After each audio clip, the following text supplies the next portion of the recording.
আম, চালতা, বরই, জলপাই সব আচারই ধরলো। এবার না হয় আমড়ার আচারটা বানিয়ে নিই। অনেকগুলো আমড়া নিয়ে এসেছিলো, তো রেখে দিতে দিতে একদম একটু পেকে পেকে গেছে। তো ভাবলাম এবার নষ্ট না করে আচার যদি বানিয়ে রাখি অনেক দিন পর্যন্ত খাওয়া যাবে। আর কাঁচের বয়ামে যদি আচার রাখা যায় অনেক দিন থাকে এইভাবে বানিয়ে রাখলে।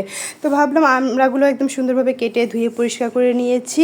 আর একটা মশলা তো রেডি করতে হবে আচারের জন্য, সেজন্য নিয়ে নিয়েছি গোটা গোটা মশলা, জিরা, তারপর ধনিয়া, রাঁধুনি আর হচ্ছে মৌরি সস আর শুকনো মরিচ দিয়ে দিয়েছি 4টার মতো। সবগুলো একসঙ্গে শুকনো করে ভেজে নামিয়ে রাখলাম, গুঁড়ো করে নেব।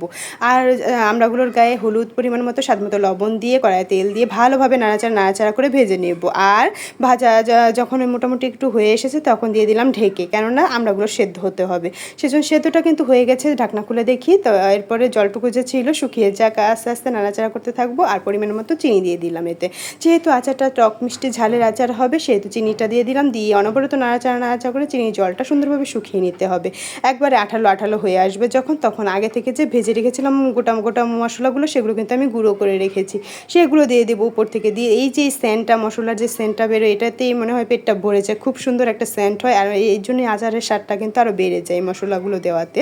তো সবগুলো দিয়ে অনবরত নাড়াচাড়া করে একদম কষা কষা হয়ে যাবে, আঠালো একটা তার ভাব আসবে যখন, তখন কিন্তু নামিয়ে নিলে রেডি হয়ে যাবে আচারটা।